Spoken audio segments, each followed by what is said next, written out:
Hi everyone, it's Lou Sims, and I thought I'd start the show by actually having a closer look round the beautiful Sakura Sketch notebooks.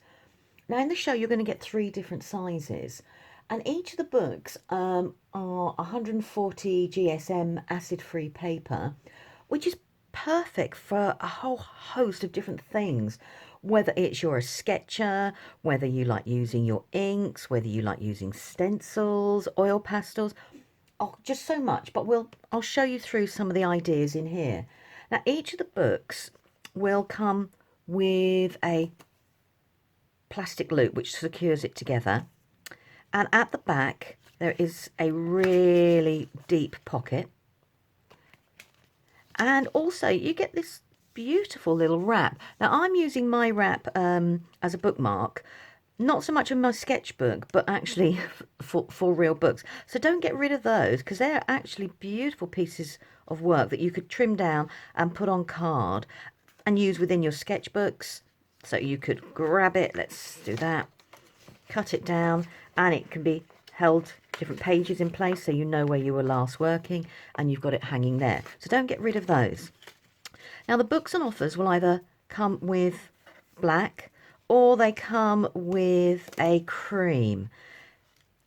Now this isn't cream, it's slightly lighter than that.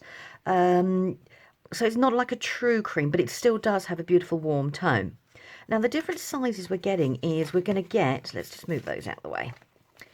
This is the bigger one, which is the 13 centimetres by 21. You'll then get the 12 by 12, and then you've got the 14 by 9. So they're all good sizes, and they've all got different uses. For the show purposes, I'm actually focusing on the larger of the two books because it makes it easier to show you what I'm doing. So I'm just going to put the smaller ones to one side. So as I said, they come with your elastic strip which holds it in place. They've got a huge pocket at the back.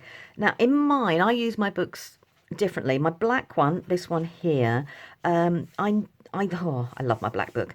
I use it mainly for art journaling, for bullet journaling, lots of different things like that. But one thing I do is in the pocket here, I keep a selection of stencils, as you can see. I'll have some offcuts of card in there just in case. This wallet here, I keep some die cut shapes, because if you can't find stencils that fit in, I'll cut some die cut shapes, so I've got some apertures I can use within my journaling. I also carry around a piece of tissue, just so I've got something to work on, or if I'm using anything wet, I've got something to dab on. And that's my black book. Okay, now in the black book, as I said before, I use it in lots of different ways. So I can use it for actually bullet journaling. So this is for one for March, whereas I can do one of my weeks there and work out how I want to deal with it. I mean, I love it on the black. I just think it pops. I think it makes your week seem more exciting than possibly it could be.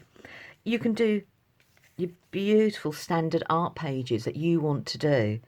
And although the paper is technically lighter in weight than what we consider mixed media paper, please don't think that you can't do lots and lots of things with it.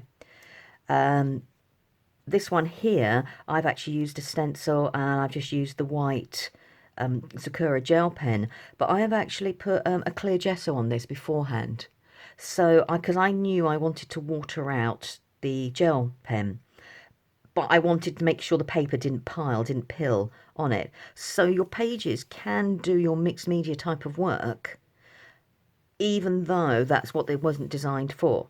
So that's my black book. Now onto this book. As you can see, I use this book, which is the cream book, a little bit differently. And I am so grateful for the elastic, because as you can see, it holds absolutely everything in place. And the one thing I forgot to say, on the side here, you can get your pen loop.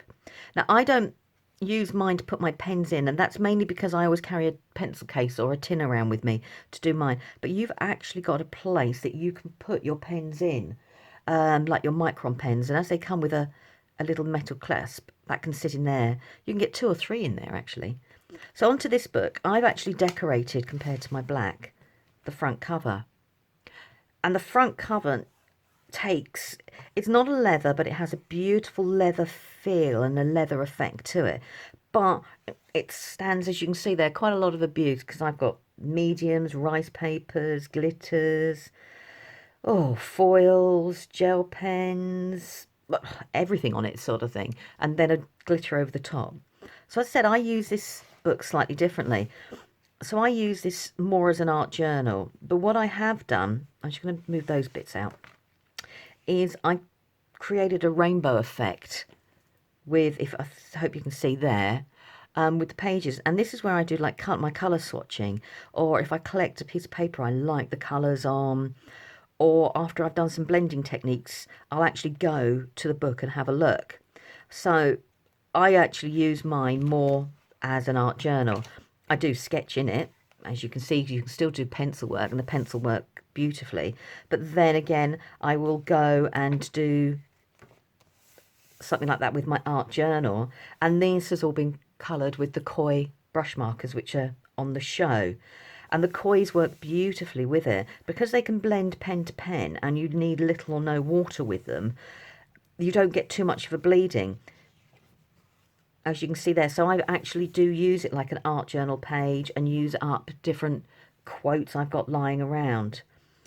But going back to this page here, now this one with the rainbow is, if I grab a page, I'm just going to quickly grab a page. She says there is one here somewhere that I started. Now on this page here I was starting to play with the spring colours in the kois that are on the show at the moment, and I love the colour blending between like the lavender there and the lilac. So this is when I use these pages. So I've got my rainbow bit there, and what I'll actually do is go to those pages and I'll actually put my blends out. So I remember what 2 or 3 pens went together to create the colour blends I liked, and then I always write down what the colours are. That was a pen blend and that was a water blend. So I actually know when I want to mix colours together again, you know, what really, really, really works. Also, I carry the same thing in my pocket. Some things slightly differently. I'll still carry stencils. I still have a wallet full of different die cuts that I can keep in there to use as templates. I carry around a post-it notes for ideas. Also, if I see quotes and things like that I can write them down and put them in different pages in the book. Again, my tissue. And also what I've done is I have a piece of funky foam in here. The main reason is because my book is getting thicker and thicker. I've added more and more layers in. It just means that when I want to start, let's grab a new page, for example, and there's loads of bits behind it, I've got a nice smooth surface to actually work on, and it doesn't matter what I've stapled or what everything I've done in there. So that's just a quick introduction to the sketchbooks, and you know, the different ways you can use them. I mean, they are multifaceted, and with the different sizes as well. There's a size to suit whatever mood you're in, whatever style you've got. I mean, these two would be superb with the children off at the moment. They would be absolutely brilliant because the pages aren't too big, so therefore filling them is an achievable task. Right, I'm going to put these away and then we're going to get ready to do our first demo, and it will be in the black sketchbook.